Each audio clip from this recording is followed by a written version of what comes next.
Tudo bem, pessoal? Nessa chamada do autor, a gente vai trabalhar com os limites relacionados aos diversos tipos de dívida. Então preste atenção. Você está vendo aqui que agora eu coloquei limite total e limite de alerta.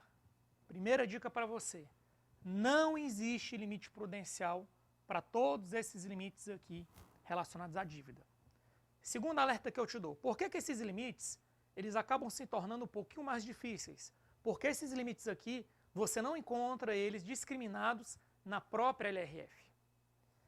A própria LRF segue o que está na Constituição e delega, passa essa missão, digamos assim, passa essa tarefa para o Senado Federal, com exceção de um item que daqui a pouco eu vou responder ele.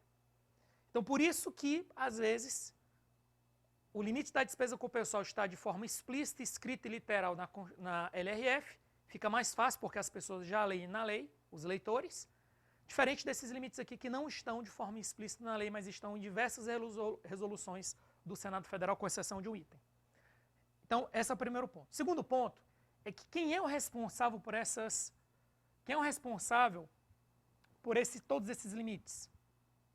Apenas o chefe do executivo. Então, o chefe do executivo é o responsável por manter esses limites em ordem. Ou seja, então esses limites aqui, o foco todo dele aqui é sobre o executivo. E aí vamos começar, certo? Vamos começar preenchendo. Então, na União, vamos começar com a dívida consolidada. Na União, não foi definido ainda. Não foi definido. Ainda. Nos estados, a dívida consolidada é 200% de quem? Da receita corrente líquida. Nos municípios, 120% da receita corrente líquida. Dívida mobiliária não foi definido. Não foi definido. Não foi definido. Operações de crédito. No âmbito da União, 60% da receita corrente líquida. No caso dos estados e municípios, 16% da receita corrente líquida. Aro. No âmbito da União, não foi definida. No âmbito dos estados, 7%. No âmbito dos municípios, 7% da receita corrente líquida. Concessão de garantias. No âmbito da União, 60% da receita corrente líquida. No âmbito dos estados, 22% da receita corrente líquida. Lembrando que a receita corrente líquida é da União, no caso dos estados é do estado que você está calculando, no caso dos municípios é do município que você está calculando. Dessas aqui, o que eu vejo que vem sendo cobradas em algumas provas mais avançadas, dívida consolidada, eu já vi cobrar operação de crédito, tanto da União quanto dos estados e municípios, e já vi cobrar aro. Concessão de garantia eu não vi ainda cobrar esse percentual de forma, mas quem já cobrou tudo isso, cobrar aquilo ali é café pequeno. E aí, para a gente fechar essa aula, para você ter a noção, certo? Final. Um detalhe. Dessas aqui, dívida mobiliária e operação de crédito estão embutidas dentro de dívida consolidada. Aro está dentro da dívida flutuante. Concessão de garantia é um termo acessório de uma operação de crédito. Não faz parte da dívida consolidada, porque depende do volume de operações de crédito que você vai fazer. Ponto. Ou que, no caso que você vai conceder aqui estados e municípios. Para a gente encerrar essa chamada do autor, a última parte é, preste atenção no que eu vou te falar agora.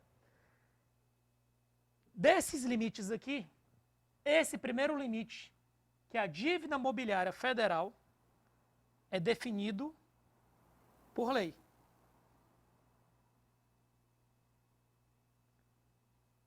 Todos os outros limites que sobraram são definidos por resolução do Senado, só que tem um detalhezinho. Esses limites aqui, que agora eu vou colocar 2 asteriscos, eles são definidos. Proposta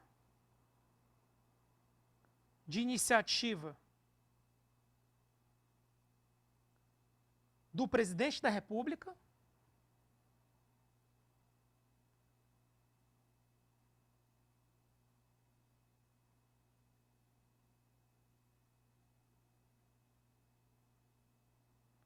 e posterior resolução do Senado.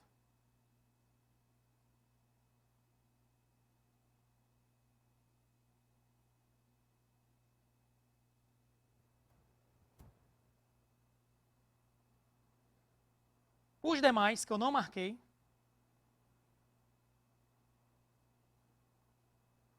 resolução do Senado.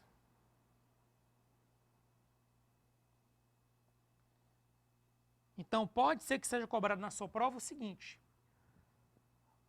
o limite de 200% da receita corrente líquida, o limite máximo, o limite total da dívida consolidada para os estados foi definido por iniciativa do presidente da República e posterior resolução do Senado. Certo. E para fechar, o limite de alerta é 90% do total. E não existe limite prudencial para nenhum desses indicadores aqui relacionados à dívida. Ficamos por aqui, até a próxima.